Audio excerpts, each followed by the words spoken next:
चलो ठीक है, तो स्टार्ट करते हैं आज की क्लास। आज हम पढ़ने जा रहे हैं पिस्टल, मेगास्पोरेंजियम और एम्ब्रियोसैक के बारे में।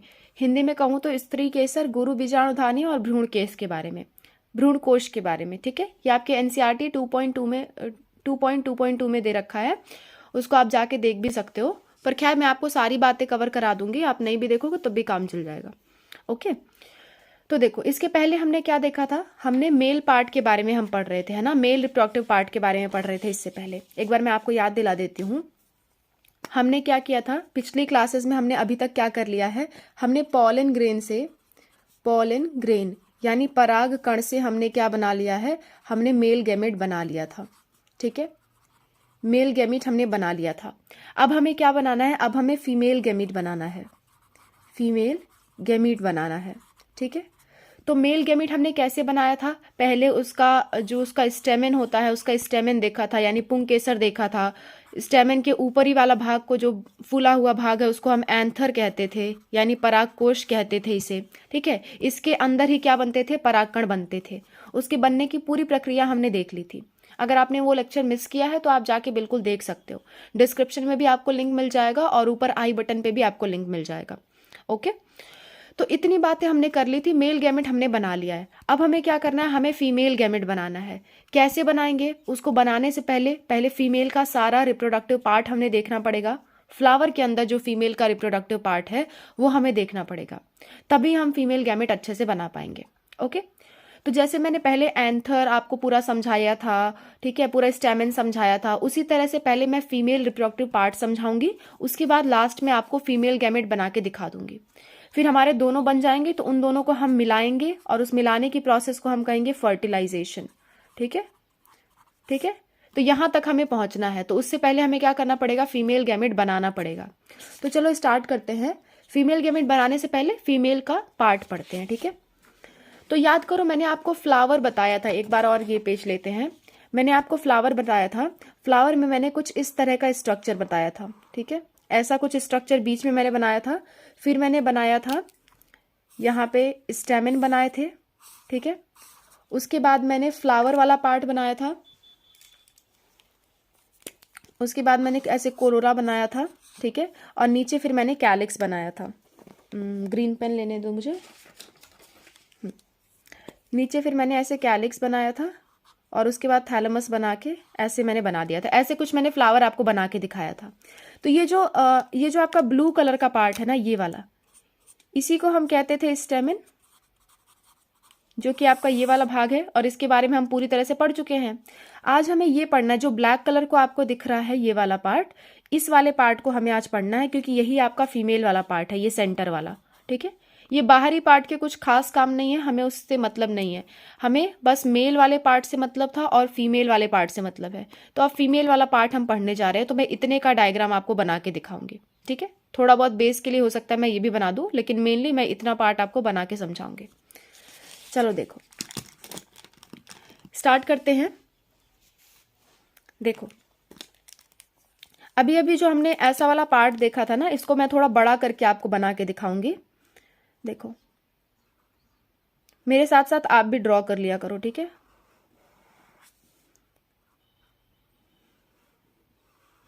मैंने बड़ा कर जानबूझ के बनाया क्योंकि मुझे अंदर भी कुछ कुछ चीजें बनानी है। तो यही वाला पार्ट है। देखो यहाँ पे जो मैंने ऐसे बनाया था ना, ये छोटा सा मैंने बनाया था, उसी को मैंने बड़ा करके मैं बना रही हूँ। इसको हम क्या कहते थे, इसको हम गाइनोशियम कहते थे, गाइनोशियम कहते थे। ठीक है, या फिर इसी को हम पिस्टिल कहते थे, पिस्टिल यानी हिंदी में कहूँ तो स्त्री केसर। ठीक है, और कई सारे पिस्टिल को मिला करके अक्सर हम गाइनोशियम कहते हैं, यानी जायांग, जायांग। ठीक है, ये इसका हिंदी था। ये मैं आपको जब मैंने फ्लावर पढ़ाया था तभी मैंने आपको बताया था। तो आज इसी पिस्टिल या गाइनोशियम, या इसी को कार्पेल भी इंग्लिश में कहते हैं, कार्पेल, इसी के बारे में हम देख रहे हैं। ठीक है, तो देखो इसी चीज को मैंने बड़ा करके यहाँ पे बनाया हुआ है। तो ये पूरा क्या है, ये पूरा आपका, या तो इसे आप पिस्टिल कह लो, या तो इसे आप गाइनोशियम कह लो। ठीक है, या तो इसे आप क्या कह लो, कार्पेल कह लो। हिंदी में स्त्री केसर या जायांग। ठीक है, गाइनोशियम का हिंदी होता है जायांग, पिस्टिल या कार्पेल का हिंदी होता है स्त्री केसर। ठीक है, इसी का डायग्राम हमने बनाया है। तो हो सकता है आपके एग्जाम में पिस्टल का डायग्राम आपसे पूछ ले, तो ये डायग्राम आपको आना चाहिए, पिस्टल का डायग्राम पूछ सकता है आपसे। ठीक है, तो ये क्या है, ये एक पिस्टल है। एक पिस्टल के 3 भाग होते हैं। कितने भाग होते हैं? 3। सबसे ऊपर की तरफ होता है स्टिग्मा, ये भी मैंने आपको बता रखा है, पर फिर भी क्योंकि शुरुआत कर रहे हैं तो अच्छे से करेंगे। जिसे हम कहते हैं वर्तिकाग्र, ठीक है, इसे कहते हैं स्टिग्मा यानी कि वर्तिका, वर्तिका, और इसे कहते हैं अंडाशय यानी कि ओवरी, ओवरी, अंडाशय। ठीक है, ये आपके पार्ट है, किसके पार्ट है? ये आपके पिस्टल के पार्ट है। 3 पार्ट होता है। हमने मेल में देखा था कि 2 पार्ट होते हैं, स्टेमन के 2 पार्ट होते हैं। पहला होता था आपका एंथर और दूसरा होता था फिलामेंट यानी परागकोश और तंतुडंठल। लेकिन इसमें कितने पार्ट हैं? इसमें 3 पार्ट आपको नजर आ रहे हैं। तो पहला डिफरेंस तो यहाँ आपको मिल गया। डिफरेंस भी याद करते चलना कि मेल और फीमेल के पार्ट में क्या क्या डिफरेंस है। ठीक है, तो ये 3 पार्ट हो गए इसके। आई एम सॉरी, यहाँ पे मुझे स्टाइल लिखना था, स्टाइल, स्टाइल। ठीक है, स्टिग्मा, स्टाइल, ओवरी, बिना गलती किए मेरा कोई काम ही नहीं होता, कोई बात नहीं। चलो देखो, स्टाइल मतलब होता है वर्तिका और स्टिग्मा मतलब होता है वर्तिकाग्र यानी वर्तिका का आगे वाला भाग। आग्र मतलब होता है आगे वाला भाग, तो वर्तिका का जो आगे वाला भाग है उसी को वर्तिकाग्र या स्टिग्मा कहते हैं। ठीक है, अच्छा, इतनी बातें आपको समझ में आ गई, 3 पार्ट आपको समझ में आ गए। इन दोनों का पार्ट, इन दोनों का काम हम तब देखेंगे जब फर्टिलाइजेशन और पॉलिनेशन की बात करेंगे। ठीक है, आगे हम पढ़ने वाले हैं, चिंता मत करो। ओवरी को हम जरा समझते हैं क्योंकि यहीं पे क्या बनाना है, यहीं पे हमको फीमेल गैमेट बनाना है। तो ओवरी के अंदर के भाग को जरा समझते हैं। ओवरी के अंदर खाली जगह होती है।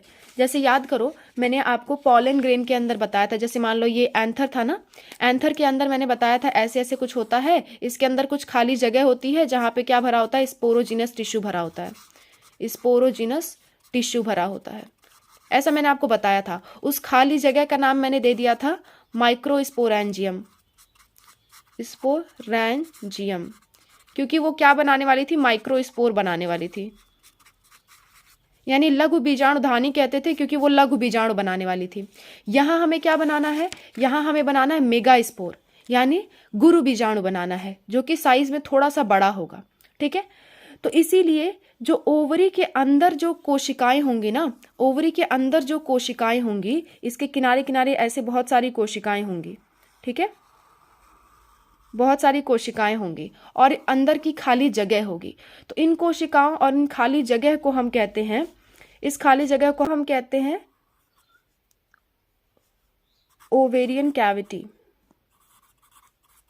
कैविटी। ठीक है, इस खाली जगह को हम क्या कहते हैं? Ovarian cavity. वहां पे खाली जगह को हम डायरेक्टली माइक्रोस्पोरेंजियम कह दे रहे थे, लेकिन यहाँ पे ओवेरियन कैविटी कहते हैं। और इसके अंदर एक स्ट्रक्चर होता है। देखो, इसके अंदर एक स्ट्रक्चर होगा कुछ इस तरह का। ठीक है, इस तरह का स्ट्रक्चर होगा जहाँ पे कुछ ऐसी ऐसी चीजें जुड़ी हुई होंगी, इस तरह की चीजें जुड़ी होंगी। कई सारे हो सकते हैं, मैंने यहाँ पे 2 बनाए हैं, हो सकता है एक हो सकता है कई सारे हो। ठीक है, तो ये जो खाली जगह है उसको तो हमने कह दिया ओवेरियन कैविटी। इस खाली जगह को, इस खाली जगह के अंदर क्या है? ये बीच में जिससे ये दोनों चीजें जुड़ी हुई हैं, उस बीच वाले पार्ट को हम कहते हैं प्लेसेंटा। क्या कहते हैं? हम इसे कहते हैं प्लेसेंटा। ठीक है, अभी मैं सबका हिंदी लिखवाऊंगी, चिंता मत करो। और ये जो जुड़ा हुआ है, जो आपको ऐसे मुड़े हुए स्ट्रक्चर दिखाई दे रहे हैं, इसको हम कहते हैं ओव्यूल। ठीक है, और इसी ओव्यूल को कहा जाता है मेगास्पोरेंजिया। एक है तो मेगास्पोरेंजियम। ठीक है, ध्यान से सुनो। मेल वाले पार्ट में हमने क्या देखा था? एंथर के अंदर डायरेक्टली आपको जो कैविटी प्रेजेंट थी, खाली जगह प्रेजेंट थी, उसको हमने कह दिया था माइक्रोस्पोरेंजियम। लेकिन यहाँ पे जो खाली जगह है उसको हम कह रहे हैं ओवेरियन कैविटी। ठीक है, या इसी को लोक्यूल भी कहा जाता है। अभी मैं आगे आपको लिखवाऊंगी, हिंदी भी लिखवाऊंगी। ठीक है, इसमें खाली जगह को ओवेरियन कैविटी कहते हैं। उसके अंदर एक और स्ट्रक्चर होता है जिसके अंदर कुछ खाली जगह होगी, इसके अंदर भी कुछ खाली जगह है। ठीक है, तो इसी पार्ट को हम कहते हैं ओव्यूल या मेगास्पोरेंजियम। और इसी के अंदर क्या बनना है? हमारा मेगास्पोर बनेगा। जैसे माइक्रोस्पोर पॉलन ग्रेन बना था, वैसे यहाँ पे क्या बनेगा? मेगास्पोर बनेगा।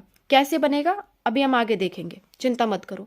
तो पहली बात आपको इतना स्ट्रक्चर समझ में आना चाहिए कि स्टिग्मा ऊपर वाला भाग, फिर स्टाइल लंबा सा भाग, और नीचे जो फूला हुआ भाग है उसको ओवरी कहते हैं। उसके अंदर की खाली जगह को ओवेरियन कैविटी कहते हैं। ठीक है, मैं सबका हिंदी लिखवा रही हूँ, चिंता मत करो। ओवेरियन कैविटी कहते हैं। और ओवेरियन कैविटी के अंदर ऐसे कुछ गोल गोल से स्ट्रक्चर होते हैं। इस स्ट्रक्चर को क्या कहते हैं? ओव्यूल कहते हैं या मेगास्पोरेंजियम कहते हैं। ठीक है, और जिससे ये ओव्यूल जुड़े हुए होते हैं उसको कहते हैं प्लेसेंटा। ठीक है, अब चलो सबका हिंदी देख लो। देखो, ओवेरियन कैविटी का अगर मैं हिंदी बताऊं तो मैंने यहाँ पे आपके लिए लिख रखा है पूरी अच्छी तरह से। देखो, ओवेरियन कैविटी को लोक्यूल भी कहते हैं या गर्भाशयीय गुहा या कोष्ठक कहते हैं। ठीक है, क्योंकि उसी में जैसे फीमेल के अंदर यूटेरस होता है, गर्भाशय होता है, वैसे फीमेल फ्लावर के अंदर, मतलब ह्यूमन बींग के अंदर गर्भाशय होता है, वैसे ही फीमेल फ्लावर के गर्भाशय के अंदर क्या बनने वाले हैं? बीज बनने वाले हैं। इसीलिए इस जगह को गर्भाशय कह रहे हैं हम। ठीक है, गर्भाशय गुहा या कोष्ठक कहते हैं। इसके अंदर क्या होता है? प्लेसेंटा होता है। इसके अंदर की ओर अपरा या नाड़ होती है। ठीक है, तो यहाँ पे देखो, ये जो प्लेसेंटा मैंने दिखाया गया है इसी को क्या कहते हैं? अपरा या नाड़ कहते हैं। ठीक है, अपरा या नाड़ कहते हैं इसे। और ओवेरियन कैविटी को क्या कहते हैं? गर्भाशय गुहा या कोष्ठक कहते हैं। ठीक है, ओव्यूल को क्या कहते हैं? ओव्यूल को कहते हैं बीजांड, बीजांड। और मेगास्पोरेंजियम को कहते हैं गुरु बीजाणुधानी, गुरु बीजाणुधानी। ठीक है, इतनी बातें आपको समझ में आ गई। ओके, तो ओव्यूल ही क्या है? गुरु बीजाणुधानी है, यानी कि बीजांड है। दोनों एक ही चीज है, दोनों का बस अलग अलग नाम आपको दे रखा है। ठीक है, ये दोनों एक ही चीज है, इतनी बात आप ध्यान रखना। तो आई होप आपको ये डायग्राम समझ में आ गया होगा कि किसके अंदर क्या है। अब हम इस वाले पार्ट को निकाल करके इसकी बात करेंगे। ये जो ऐसे आपको मुड़ा हुआ दिख रहा है ना, इसको निकाल करके इसका डायग्राम हम पढ़ने वाले हैं। ये जो ऐसा आपको दिख रहा है, ऐसा आपको दिख रहा है ना, ये वाला पार्ट, इस वाले पार्ट को हम डिटेल में थोड़ा जूम करके पढ़ते हैं कि ये कैसा है एक्चुअल में।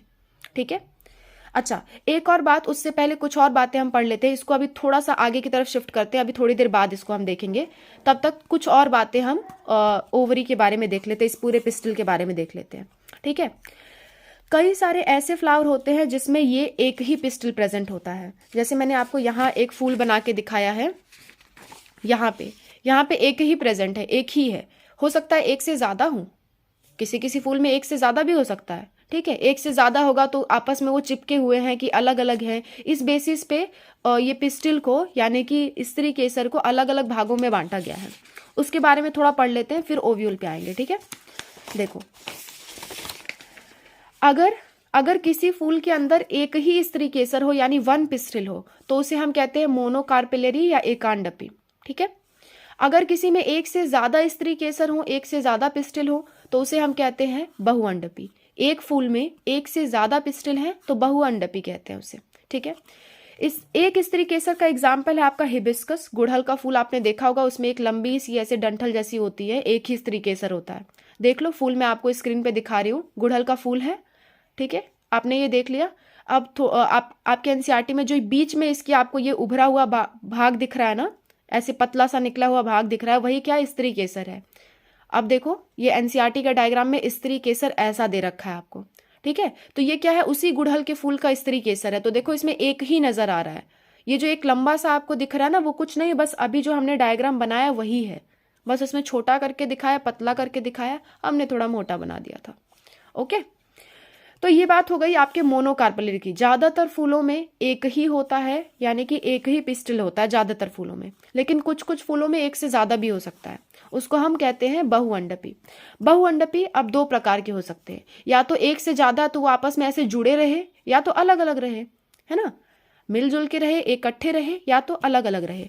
अगर वो इकट्ठे हैं, सारे पिस्टिल आपस में जुड़े हुए हैं, तो उसे हम कहते हैं सिनकार्पस या युक्तांडपी।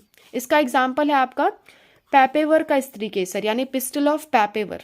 पैपेवर क्या होता है? स्क्रीन पे आप इस फ्लावर को देखो। ठीक है, ये फ्लावर देख लिया, ये तो फूल है, पैपेवर का फ्लावर है। इस पैपेवर के बीच में देखो ऐसे कुछ इकट्ठा सा दिखाई दे रहा है। ठीक है, इसी को एनसीईआरटी में कुछ इस तरह से बना रखा है। देखो, रिलेट कर पा रहे हो? पहले फूल में जो बीच में आप देख रहे थे ना, उसी को अब ऐसे बना रखा है। ठीक है। तो ये क्या दिखा रहा है कि कई सारे आपके स्त्री केसर आपस में जुड़े हुए हैं, ठीक है।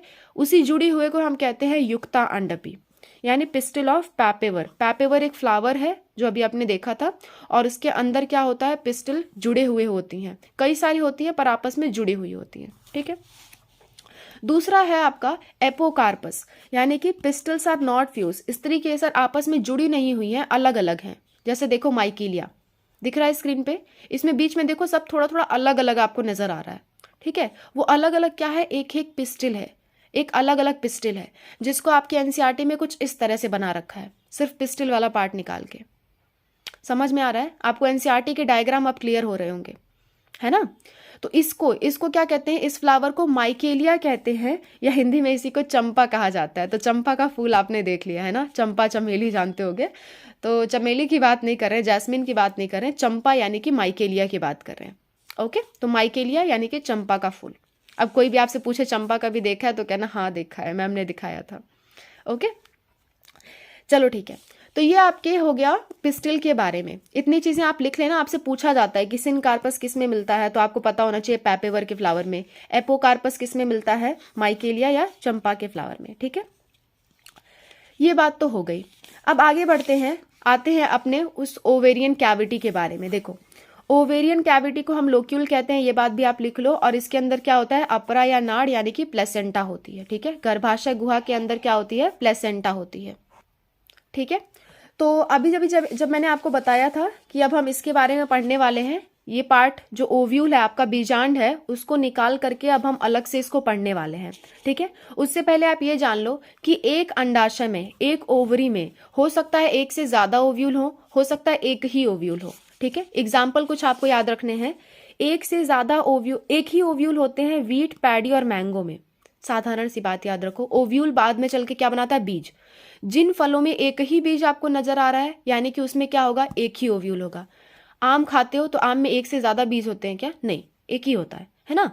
अगर आप गेहूं का बीज निकाल के देखो तो वो एक ही बीज होता है, एक ऐसे अगर उसका छिलका छिड़ा के देखोगे तो एक ही बीज होता है।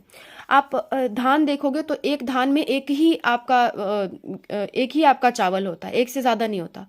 तो जो भी फ्रूट्स आपके हैं, जो भी चीजों में एक बीज आपको नजर आए, उसमें कहोगे कि वो एक ओव्यूल है, एक ओवरी में एक ओव्यूल रहा होगा।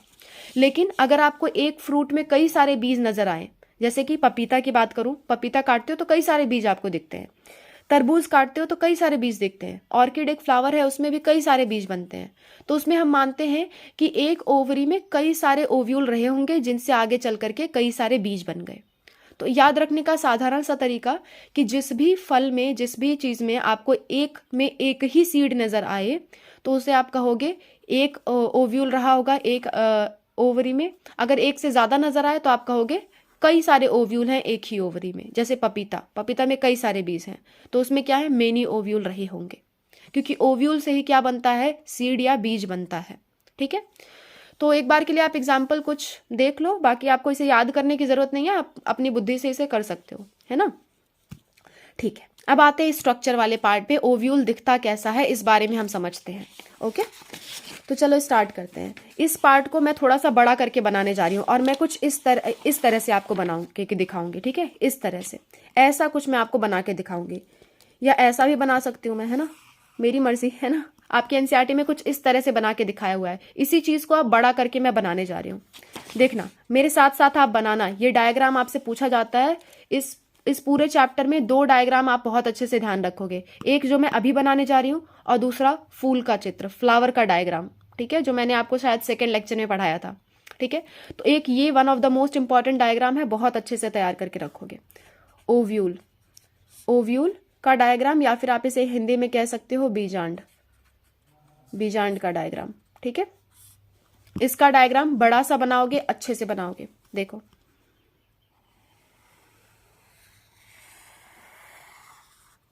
मैम इतना बड़ा, हाँ इतना बड़ा बनाना है, ठीक है। मेरे साथ साथ बना लो ताकि आपको बनाने में भी आसानी हो, ठीक है। 1 मिनट। कॉपी में अलग अलग कलर से बना लो, वहां तो एक ही कलर मिलेगा आपको, है ना। अलग अलग कलर से बना लो ताकि आपको समझने में मदद मिले, ठीक है।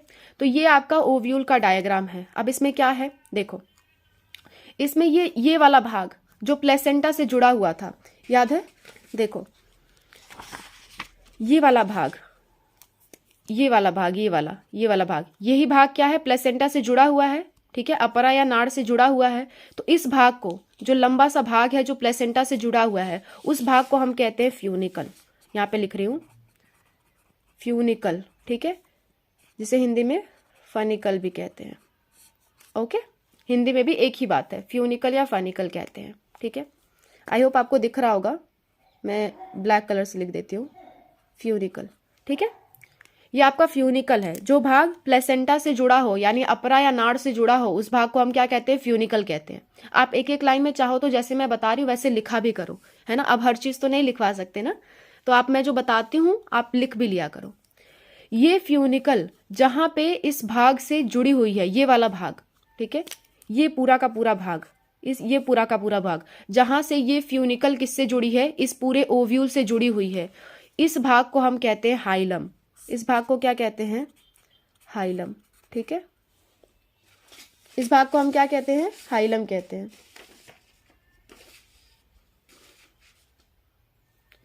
हिंदी में भी इसे हाइलम ही कहते हैं, ठीक है। ये दोनों बात समझ में आई।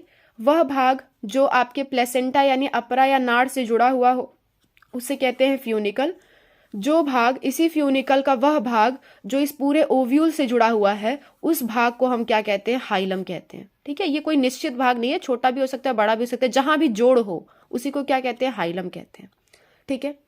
इसके बाद अगर मैं बात करूं तो आपको ये एक दिख रहा होगा, ये एक दिख रहा होगा, ठीक है। तो इसके ऊपर दो कवरिंग होती है, ठीक है। क्या होती है, दो कवरिंग होती है, दो कवरिंग। अच्छा एक और भाग आप यहाँ पे बना लेना, एक और ऐसे पार्ट बना लेना, ठीक है। तो दो बाहर की जो है उसे कहते हैं, देखो इस बाहर वाली को कहेंगे आउटर इंटीग्यूमेंट, आउटर इंटीग्यूमेंट, ठीक है। आउटर इंटीग्यूमेंट को हिंदी में कहते हैं बाह्य आवरण, बाह्य आवरण, ठीक है, बाह्य आवरण। इसके बाद दूसरा वाला क्या है, इनर इंटीग्यूमेंट, इनर इंटीग्यूमेंट, यानी इसको आप कहोगे अंतः आवरण, अंतः आवरण, मतलब ये आवरण ढकने का काम कर रहा है, कवर करने का काम कर रहा है, कवर को ही क्या कहते हैं, आवरण कहते हैं, ठीक है। अब इसके बाद जो ये मैंने तीसरा नया बनाया है ना, ये वाला पार्ट, रुको मुझे दूसरा कलर लेने दो, ये वाला पार्ट, ये वाला पार्ट, ठीक है, ये जो मैं ग्रीन कलर से कर रही हूँ, ठीक है, ये वाला पार्ट, ये क्या करता है, इसको न्यूट्रिशन देने का काम करता है। ये जो बीच में पिंक वाला दिख रहा है उसको क्या देगा, न्यूट्रिशन देगा, यानी उसको पोषण देने का काम करता है। इसी को क्या कहते हैं, इसी को हम कहते हैं न्यूसेलस, न्यूसेलस कहते हैं, या हिंदी में इसी को कहते हैं बीजांड काय, ठीक है। अभी हम सिर्फ भाग समझ रहे हैं, इसका सबका काम हम आगे चल के समझेंगे। अभी भी समझ लो, ये क्या कर रहा है, आवरण बचाने का काम उसे कर रहा है, फ्यूनिकल प्लेसेंटा से जोड़ने का काम कर रहा है, हाइलम वह जगह जहां फ्यूनिकल और ओव्यूल मिलते हों, ठीक है। और न्यूसेलस क्या है, न्यूसेलस ये बीच वाला जो है, इसको क्या करने का काम कर रहा है, इसको न्यूट्रिशन या पोषण देने का काम कर रहा है, ठीक है। अब ये जो पिंक कलर का आपको बीच में दिख रहा है ना, पिंक कलर वाला, पिंक कलर वाला, ठीक है, इसको कहते हैं embryo sac, embryo sac, embryo sac, ठीक है। यही आपका सबसे इंपॉर्टेंट भाग है। इसी के अंदर क्या बनने वाला है, इसी के अंदर आपका फीमेल गैमिट बनने वाला है, ठीक है, जो कि हम आने वाली क्लास में देखने वाले हैं। कल हम मेगा स्पोरोजेनेसिस पढ़ेंगे, उसमें देखेंगे फीमेल गैमिट इसके अंदर कैसे बनेगा, ठीक है।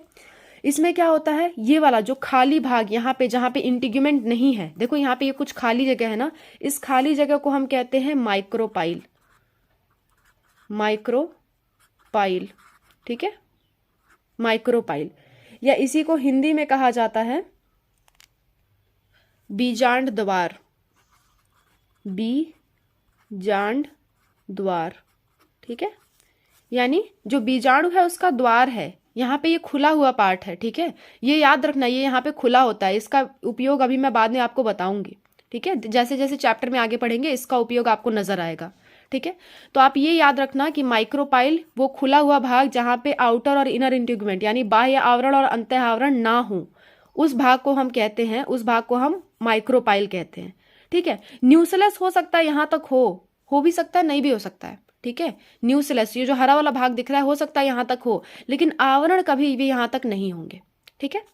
अच्छा, इसके अपोजिट अच्छा, इसी को हम क्या देते हैं, माइक्रोपाइलर एंड, या फिर कह सकते हैं बीजांड द्वार वाला सिरा।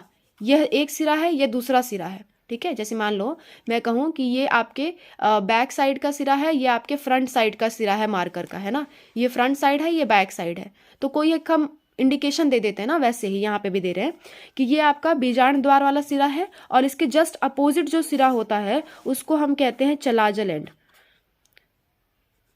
Chalazal end. ठीक है। इसी को हिंदी में भी चलाजल सिरा ही कहते हैं।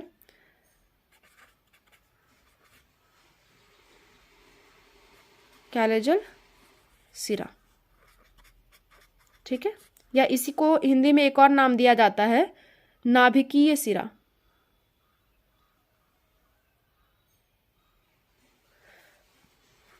नाभागीय सिरा। ठीक है।